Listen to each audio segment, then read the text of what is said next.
ఓం నమో వెంకటేశాయ. శోభిత ధూళిపాళ మరియు నాగచైతన్య ఇద్దరికి సంబంధించినటువంటి నిశ్చితార్థ మహోత్సవం అంటే ఎంగేజ్మెంట్ అనేటువంటిది నాగార్జున గారు అఫీషియల్గా ఈరోజు 8/8/2024 తేదీ నాడు ఉదయం 9:42 జరిగింది అని ప్రకటన చేసినారు. సో వారిద్దరి వైవాహిక జీవితానికి సంబంధించి ఎలా ఉండబోతా ఉంది అని చెప్పే ముందు ఒక వీడియో ప్లే చేస్తాను. ఆ వీడియో చూడండి. ఓం నమో వెంకటేశాయ. ప్రస్తుతం తెలుగు చిత్ర పరిశ్రమలో హాట్ టాపిక్ అంటే నాగ చైతన్య సమంత వివాహానికి సంబంధించినంత వరకు విపరీతమైనటువంటి ప్రచారాలు ఉన్నాయి. ముఖ్యంగా నేను ఈ సంవత్సరం మే 28వ తేదీ చెప్పినట్లుగా నాగ చైతన్య సమంత జాతకాల్లో ఉన్నటువంటి దోషాల రీత్యా అంటే నాగ చైతన్య జాతకాన్ని విశ్లేషించినట్లయితే ఆశ్లేష నక్షత్రము, అలాగే జాతకంలో రవి శని కాంబినేషన్తో పాటు కాలసర్ప దోషం ఉంది. రవి అంటే తండ్రి స్థానం, అంటే తండ్రి స్థానం మంచిగా లేదు నాగ చైతన్య జాతకంలో. అంటే తన యొక్క తండ్రి స్థానం అంటే తన తండ్రి స్థానం కావచ్చు, లేదా తను తండ్రి స్థానం అవ్వడం అవ్వచ్చు. అంటే తన పిల్లలకు తనకు లేదా తన తండ్రికి తనకు ఉండే వ్యవహారాల్లో లోటుపాట్లు ఉండేటువంటి అవకాశం ఉంటుంది. అలాగే వివాహం తదుపరి నాగ చైతన్య జాతకంలో తండ్రి అయ్యేటువంటి అవకాశాలు చాలా తక్కువ.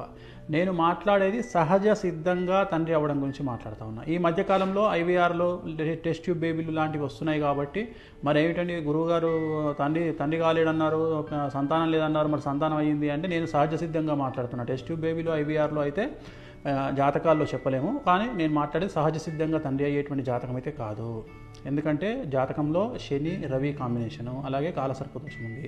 ఇక మనకు సమంత జాతకాన్ని కనుక విశ్లేషించినట్లయితే భరణి నక్షత్రము, అమావాస్య రోజు జన్మించినటువంటి అమ్మాయి నాగచైతన్యం చేసుకోవడం వల్ల నాగచైతన్యకే బాగా కలిసి వచ్చేటువంటి అవకాశంగా మారి ఉంటుంది, మారబోతూ ఉంది. కానీ అమ్మాయి జాతకంలో కూడా కుజదోషం కనిపిస్తూ ఉంది, కాలసర్ప దోషం కనిపిస్తుంది, అలాగే సమంతకు కుజదోషం ఉంది. ఈ కారణం చేత వీళ్ళిద్దరు వివాహం తదుపరి గొడవలు రావడము, విడిపోవడము, వీళ్ళ మధ్యన గ్యాప్ రావడము, అలాగే కొన్ని సందర్భాల్లో ఇంకా కుటుంబ సమస్యలు తలెత్తేటువంటి అవకాశాలు ఖచ్చితంగా 100% కనిపిస్తూ ఉన్నాయి. వీడియో చూసినారు కదా. సో ఇప్పుడు మనము విశ్లేషిద్దాం. ఇవాళ ఫస్ట్ ముహూర్తం తీసుకుందాం, జాతకాలు పక్కన పెడదాం. నాగచైతన్య సమంత శోభితా ధూళిపాళ జాతకాన్ని పక్కన పెట్టి ఇవాళ మాత్రమే జరిగినటువంటి ముహూర్తాన్ని విశ్లేషిద్దాం. ఇది బేసిక్ గల్లీలో ఉండే జ్యోతిష్యుడైనా చెప్పగలుగుతాడు. సో దీనికి వేణుస్వామి లాంటి జ్యోతిష్కుడు అవసరం లేదు. ఎవరైనా బేసిక్ హిందూ మతం తెలిసి శాస్త్రం తెలిసిన వాళ్ళు చెప్తారు. ఈ రోజు జరిగినటువంటి ముహూర్తము ఉత్తరా నక్షత్రంలో జరిగినటువంటి ముహూర్తము. ఈ రోజు ఉత్తరా నక్షత్రం ఉంది, ఇవాళ పొద్దున 9:42. సో ఈ రోజు జరిగినటువంటి ముహూర్తం ఉత్తరా నక్షత్రము, అలాగే లగ్నం వచ్చి ఇవాళ కన్యా లగ్నం అయింది. మన ముహూర్తం కనుక తీసుకున్నట్లయితే ఇది ముహూర్తము. సో ఇది కన్యా లగ్నం అయింది. సో మేషం వృషభం మిథునం కర్కాటకం సింహం కన్యా లగ్నం అయింది. జనరల్గా వైవాహిక జీవితానికి సంబంధించి ఎంగేజ్మెంట్ అయినా సరే వివాహం అయినా సరే 7th హౌస్ కళత్ర స్థానం అనేటువంటిది ఖాళీగా ఉండవలెను. ఇక్కడ ఎవరున్నారండి? రాహు ఉన్నాడు. ఇక్కడ 7వ స్థానంలో రాహు ఉన్నారు. కళత్ర స్థానము అంటారు దీన్ని. కళత్ర స్థానము అంటే వైవాహిక జీవితంలో భార్యాభర్తలు విడిపోవడము, గొడవలు జరగడము, సంతానం లేకపోవడము, యాక్సిడెంట్ జరగడము, ఇలాంటి అన్నీ కూడా ఈ కళత్ర స్థానం వల్ల ఏర్పడతాయి. మరి లగ్నంలో చంద్రుడు కేతువు, అలాగే 12వ స్థానంలో ముహూర్తం పెట్టినటువంటి 12వ స్థానంలో శుక్రుడు మరియు బుధుడు. సో ఒక్కసారి ఆలోచన చేయండి. అన్నిటికంటే ముఖ్యం శని దృష్టి 12వ స్థానమైనటువంటి బుధుడు శుక్రుడి మీద ఉంది ఇవాళ పెట్టినటువంటి ముహూర్తము. అలాగే లగ్నంలో చంద్రుడు కేతువు, అలాగే 7వ స్థానంలో రాహువు, కళత్ర స్థానంలో రాహువు. ఇది చిన్న పిల్లవాడినైనా శాస్త్రం తెలిసిన వాడిని అడిగితే ఈ ముహూర్తము నిషేధము అని చెప్తారు. మరి ఎందుకండి వీళ్ళు చేసుకున్నారు ముహూర్తము అంటే, ఈరోజు నాగార్జున గారు పెట్టినటువంటి ముహూర్తాన్ని బట్టి 888 అనేటువంటి ముహూర్తాన్ని వాళ్ళు నిర్వహించుకోవడం జరిగింది. 888 అంటే వీళ్ళు చేసింది ఏంటంటే ఇవాళ 8వ తారీఖు 8వ నెల 2024 టోటల్ 8 అంటే మొత్తం 8 వచ్చింది. దీన్ని 888 అంటారు. ఇది సంఖ్యాశాస్త్ర పరంగా వాళ్ళు యాక్సెప్ట్ చేసినారు. సో మనమేం తప్పు పట్టట్లేదు వాళ్ళని, వాళ్ళ ఇష్టం. ఈ ముహూర్తం అయితే నిషేధము. ఈ ముహూర్తము ఇవాళ నిశ్చితార్థానికి పనికిరానటువంటి ముహూర్తంలో వీళ్ళు చేసుకోవడం జరిగింది. నేను గతంలో మరి నాగచైతన్య సమంత జాతకాన్ని ఎందుకు విశ్లేషించి విడిపోతారని చెప్పినప్పుడు చాలామంది నన్ను బండబూతులు తిట్టినారు, విమర్శించినారు. ఇక మీదట ఈ వీడియో విమర్శించే వాళ్ళు కూడా ఒకసారి నేను పెట్టిన వీడియో చెక్ చేసుకోండి, సమంత నాగచైతన్యది. మరి వాళ్ళిద్దరి కాంబినేషన్ సమంతది మేషరాశి, నాగచైతన్య గారిది కర్కాటక రాశి. సమంత గారు అమావాస్య నాడు పుట్టడం జరిగింది. శోభిత ధూళిపాళది ధనుస్సు రాశి, ఆమె కూడా అమావాస్య నాడు పుట్టడం జరిగింది.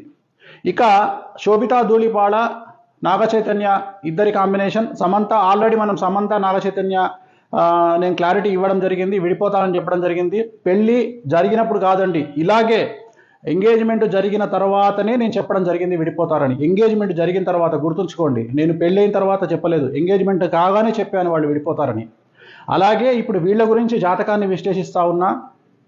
దయచేసి ఎవరు కూడా నెగిటివ్గా అర్థం చేసుకోవద్దు, అందరూ కలిసి ఉండాలనేది నా కోరిక. కానీ కొన్నిసార్లు మనం మంచి కోసం చెప్పడానికి ప్రయత్నం చేస్తాం, ఎందుకు తెలిసి ఒక రాంగ్ స్టెప్ వేస్తారనే ఉద్దేశంతో చెప్పడం జరుగుతుంది. ఇక్కడ గుర్తుంచుకోవాల్సింది శోభితా ధూళిపాలది ధనుస్సు రాశి, అలాగే నాగ చైతన్యది కర్కాటక రాశి. ఒకసారి కాంబినేషన్ చూడండి, కర్కాటకం, సింహం, కన్యా, తుల, వృశ్చికం, ధనుస్సు 6, ధనుస్సు, మకరం, కుంభం, మీనం, మేషం, వృషభం, మిథునం, కర్కాటకం 8. సో 6:8 అయిపోయింది.